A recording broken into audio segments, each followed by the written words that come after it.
Hello, my name is Lori Willis and welcome to our class today. It is good to have everybody in attendance, and today we're going to be talking about discharge planning and the roles of case managers. Case management varies among healthcare settings, but for today we are talking about case management in hospitals. Most case managers are registered nurses. I myself, as a registered nurse, worked as case management for 15 years. I have learned a lot about this different side of nursing. Many nurses don't think you still interact with the patients, but you work more behind the scenes and communicate a lot with the patient's family or caregivers in many of the situations. It's a very fast-paced job that you must plan ahead if you're going to move the patient across the continuum of care in a timely manner. That's why it's important that discharge planning begins on the day of admission. There are 4 steps that I put together. The first step is assessment, is the initial meeting between the case manager and the patient to talk about why they are admitted and how long they are planning to be hospitalized. Also discussed is the length of stay, if it's known at this time. You also asked about home resources and support or obstacles they may have at home. This is known as a psychosocial assessment. We will go over this a little bit later in class. The next step is planning and implementation. Includes meeting with your team and discussing the patient's goals or obstacles and devising a plan of care to help get the patient where they need to be to go home. Last is monitoring. Rounding as many times as needed and talking to the family to keep all of them informed is a large role of a case manager. Prior to discharge, many patients, all patients, has teaching needs that the case manager is aware of and must arrange for each discipline to do their part in teaching the patient in a timely manner prior to discharge. This also includes medication reconciliation, informing the pharmacist or the physicians of any concerns regarding the patient's medications that may have been voiced throughout the stay to the case manager. It is very imperative to get the discharge medications right to prevent medication errors and readmissions due to medication issues. The discharge plan, this leads to the discharge process. Like I said, always planning ahead, such as faxing referrals, ordering equipment, assuring the patient can safely be discharged, keeping the patient informed of the plan, and is important to document in the patient record. This helps keeps the physician informed. Resources are provided to the patient that they may call upon, such as a list of sitters, transportation companies, and medication assistance. The last actual thing that you need is the physician's order. A lot of hospitals or facilities are now providing discharge phone calls. Their follow-ups, and most of the time this relies on the role of the case manager. Also satisfaction surveys. They are sent home with the patient, and the case manager needs to try to make sure it was filled out. So that's a big thing that's newer. In conclusion, I would like to point out what some good qualities of a case manager are. Team player, you collaborate with others. A leader, you lead among the staff members. You advocate for the patient. And communication, everybody asks the case manager, when is the patient going home? That's the question of the day, including the patient and a lot of times concluding the physician. Next, we're going to jump to our case study. This case study is on your Moodle page, and I want you to write a discussion post. The instructions are on the page, and it will be due in 1 week. You'll also write 2 follow-up forums discussions for 2 other students. But I want you to discuss how you will plan for this patient's discharge. Try to think of what equipment and supplies may be needed think of how you would feel if you were the wife or the caregiver for this patient, and what needs you can think of. Like I said, this is for fun. It's just to see what y'all may already know about discharge planning and how it makes sense.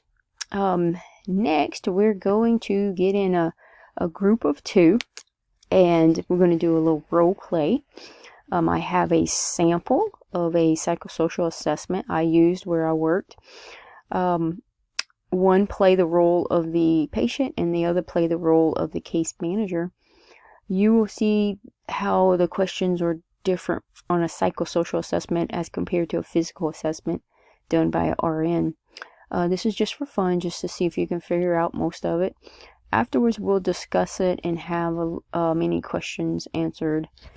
So y'all go ahead and get together, and I'll pass these out for y'all.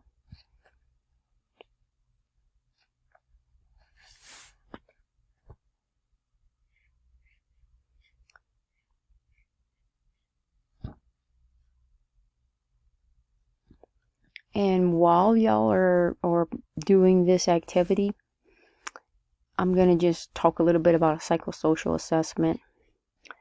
When you're doing a psychosocial assessment, you're developing your plan of care for this patient.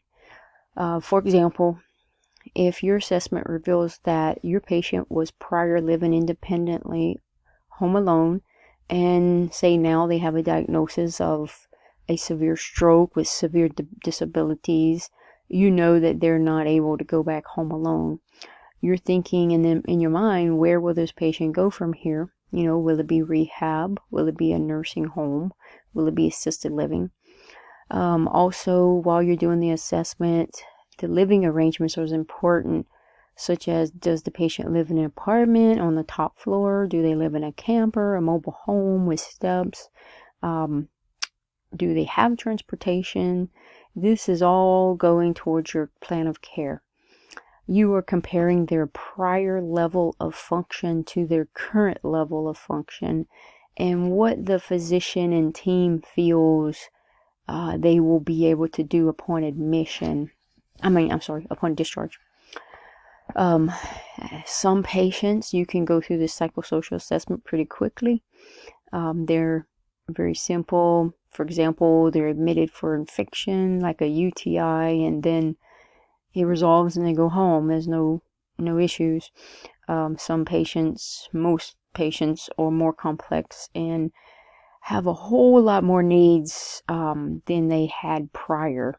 They need equipment, they need home health, they need caregivers, sitters, they need peg tube teaching, they need wound care teaching, they need some need hospice, and you set hospice up. But it's very important to get a good assessment of their prior level of function and what they have at home, and who is their contact person, and who is their, power of attorney, and if they have a living will. So this is very, very important information that you will share with the team as well. After this activity, if y'all don't have any questions, we're going to go into a short video I had found that I thought was humorous, but very real, could be very real. So I'm going to go ahead and play the video, and we'll have a little discussion after the video.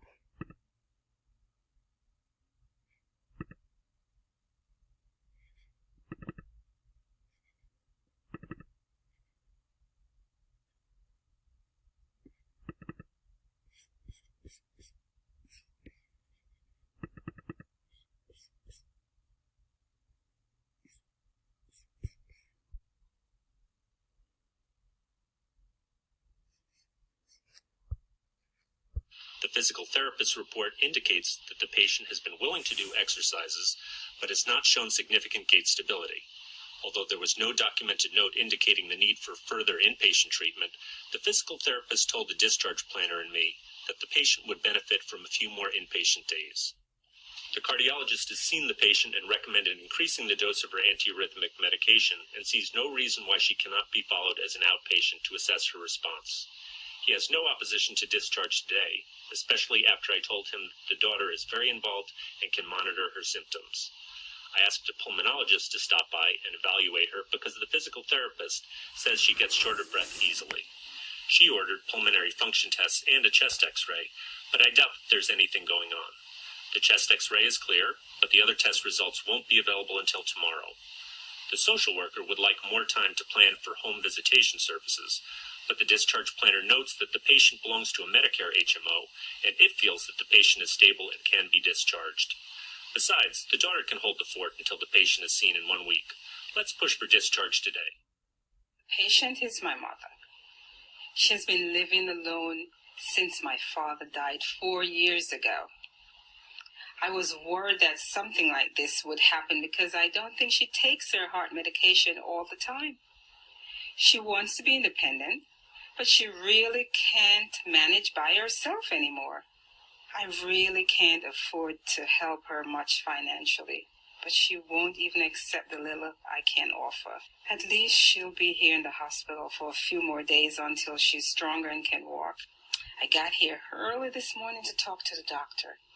He's never here when I am. I hope he comes soon because I have to get to work. I've missed 3 days already this week, and I can't come right after work because I have a conference with Tommy's teacher, and I haven't had time to take care of anything at home. Good morning, Mrs. A. I have good news for you. Your blood pressure is stable and your hip is healing very nicely. You can definitely go home today. Oh, doctor, thank you. I can't wait to leave my own bed and eat what I like. This hospital food is terrible.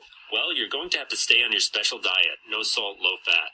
I'm sure your daughter here will prepare your meals so that they follow the diet and taste good. And I'm going to increase the dose of your heart medicine. I don't want you to fall again. Someone will be by a little later with the paperwork, and then you're out of here. My mother hasn't even been able to walk alone. Is it safe for her to go home? She'll do fine. You can help her get to the bathroom, and make sure she doesn't stay in bed all day. She should be walking as much as possible. But my mother lives alone. Won't she need help? Doesn't she live with you? Well, can she stay with you for a few weeks? If you don't want to do it, speak to the social worker on the floor. She'll find out if your mother is eligible for any home care. I'm sure we can work something out. I can manage on my own. I don't want any strangers in my house. We'll talk about that later. And why are you increasing the dose of her heart medication? Are there any side effects? She's been on this medication before. There's really nothing to worry about. Of course, if something seems wrong to you, call me right away. What a nice man. So happy I'm going home. Yes, Mom. I'm glad you're going home too. As you can see, there's so many issues with this discharge plan. Nobody informed the daughter ahead of time. The doctor didn't even know she lived home alone. The education about the salt diet and the medication, and she hasn't even been out of bed. So you can see that the daughter, can't take care of her mother safely at this point. Now, what would be done in this situation? The case manager would talk to the family and try to explain to the doctor that we may need a few more days. Even if the insurance doesn't really approve it, you have to safely discharge a patient. So it's hilarious, it's humorous because it really happens if you don't plan ahead. This really happens in the real world, and patients really kind of just get sent home without proper care, and that's why they end up back into the hospital. That's why discharge planning is an important process of patient care. Discharge planning helps to reduce the chance of readmission and improves continuity of care. Also improves transition of care between facilities and leads to overall improved quality of healthcare. So this concludes our lecture for today, and I hope y'all enjoyed it and learned a little bit about the role of case management. We'll be having a short quiz here shortly, so once you turn in your quiz, you may leave. I am looking forward to our next class and to reading all of your discussion posts. And thank you so much for your attendance, and we'll see you next time.